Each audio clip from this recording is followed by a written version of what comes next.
Welcome to Whips in the Dungeon 201.15. Today we're going to talk about footwork. And today we're going to try to relate our footwork to other activities that we already have a lot of experience with. This has been the whole philosophy for learning to throw a single tail.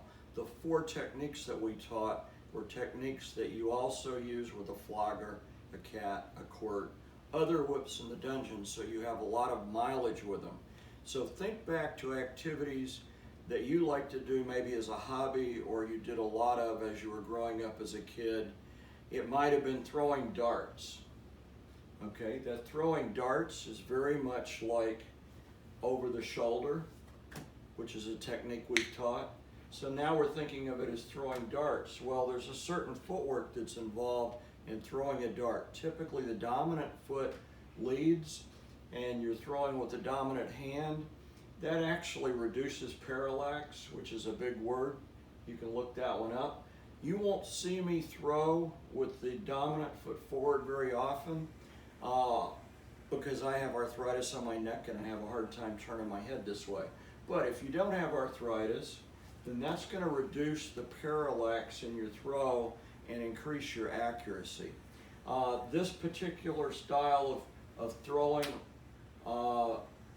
dart or fencing would be this style too. That's an activity that would use this. This is classic bullwhip technique of throwing on the forehand side, recovering, throwing on the forehand side. We're going to teach you to throw forehand and backhand, but I also want you to recognize classic bullwhip style. So you might relate that to dart throwing, to fencing, to any other activity that's like that. Maybe you played a lot of tennis. In tennis, your feet are parallel. Sometimes one foot's ahead of the other one. Sometimes the other foot's ahead of the other one. So think of tennis, ping pong, racquetball. So now we've related all of those activities to the forward figure 8. If you played a lot of softball or baseball as a kid growing up, then usually your non-dominant foot leads your dominant hand, and you'll have one foot ahead of the other one. If I go back to my dominant foot ahead of the other one, then that's back more like toward dart throwing or fencing. So there are a lot of activities we do.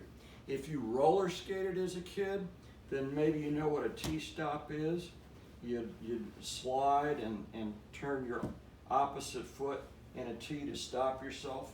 T-stops can be done either way. A T-stop or that roller skating stop locks yourself in. You've got a nice solid base and you're not moving as you're throwing. So that's eliminating one element that might affect your accuracy. Of course, you're going to see me move around an awful lot, and we're going to get to that type of movement in advanced footwork. But that's it for today. Relate your footwork to activities that you have a lot of experience with, and today's key word is music.